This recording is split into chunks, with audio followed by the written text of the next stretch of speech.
Hi everybody, welcome back to Darlingbrough Model Railway. I'm Richard. In my video last week I started to organise the shed so I can get working on my layout. I worked on some brackets, getting them up on the walls of the shed so I can put some shelves up.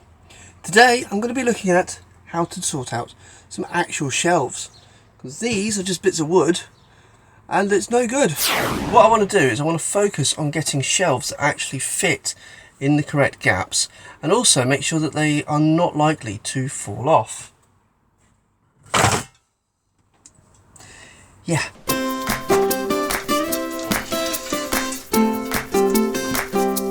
Up until now, all I've got is some bits of wood that I've used just to put stuff on. Obviously it's not secured and it doesn't fit properly. Some of it's too wide and some of it obviously overhangs, as you can see here.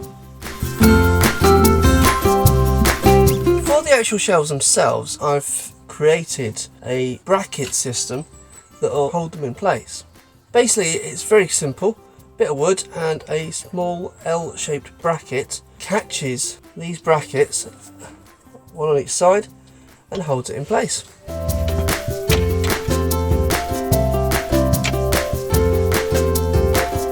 For the actual shelves themselves, I've decided not to use MDF because, let's face it, look what happened to the last shelf.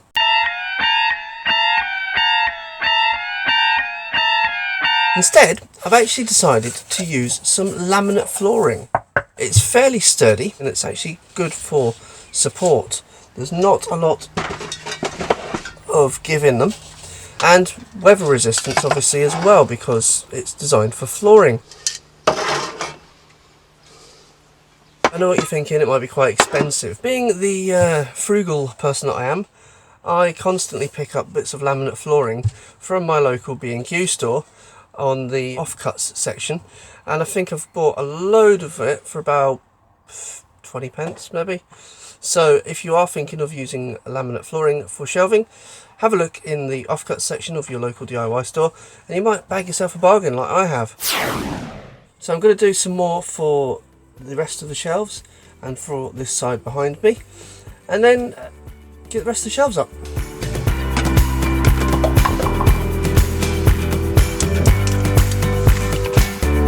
So now that I've measured it, I now know that the brackets are 30¼ inches, which is around about 766 millimeters between the brackets themselves. But the shelf itself needs to obviously extend slightly, and that needs to go up to 31 inches, which is 787 millimeters roughly. What I need to do is I need to cut the boards so that they are longer and then put the brackets on slightly inside. Now, it just so happens, as if by luck, that I've got a piece of wood here that's exactly 31 inches long. So I'm just going to use this to measure up the length of the rest of the boards. Let's get them cut, shall we?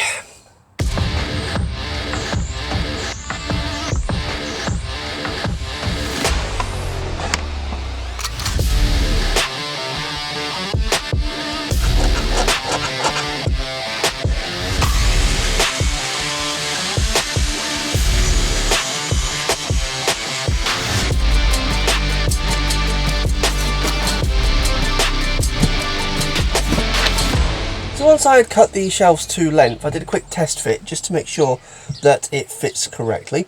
It was a few millimeters, a little bit too long, so I've just trimmed it off, just off camera, and now it's absolutely perfect. So all that I need to do next is to create a couple of little blocks just out of some scrap bits of wood really, which I'm going to stick underneath the shelves to stop the brackets from wobbling around. These will be going against the inside of the bracket, nice and flush like so, to prevent the bracket from swinging inwards. And then what I'm going to have to do is create a little bracket or a little metal hook to go over and hold it in place on the other side as well.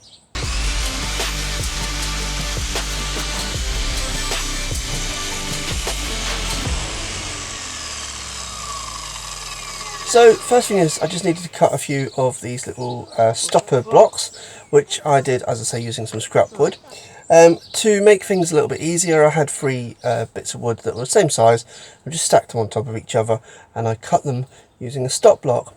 Now if you are using a miter saw like I am, and you are using a stop block, it is very important that you make the cut and wait for the blade to stop before raising it up again, especially when you're using a stop block. The reason is so that you eliminate what's potentially kickback. This is where the block will catch between the blade and the stop block, and it could fly out, obviously causing severe injury. However, if you wait until the blade is completely stopped, that virtually eliminates that. So just be very careful if you are using any power tool, but miter saw in particular, with a stop block. Once I finished cutting up the wood for underneath the shelf, I then fashioned a few little metal clips just out of some scrap brackets I had left in my toolbox.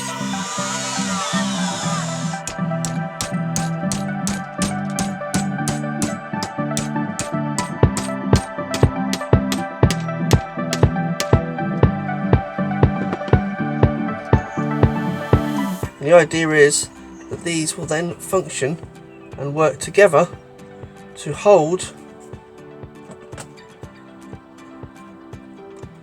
the shelving bracket in place. So there you go. As you can see, it looks a lot better. I've still got the rest of the shelves to do, but organisation is now taking place in the shed, which is about time. Once I've finished doing all this and I get everything on the shelves, I can then start working on the layout. And I have got plans for that, so keep watching, keep tuned. If you are enjoying these videos and you enjoy the content I produce, then hit the like button. It just helps YouTube to share it a little bit wider, let more people see it, and also hit the subscribe button as well if you're not yet subscribed. Also, if you are interested in giving me a bit of support, you can do by buying me a coffee. I love that coffee. Just click on the link down below and you can make a small donation, which all goes to help basically set up the layout, run the layout, just helps me work on the channel as well, and I appreciate it. In the meantime, what I'm going to do is I'm going to carry on building these shelves. I'm going to probably do it off camera because I'm sure you've seen enough of me building shelves, and then hopefully get the shed nice and organised for next time. But in the meantime, enjoy these videos and see you again soon.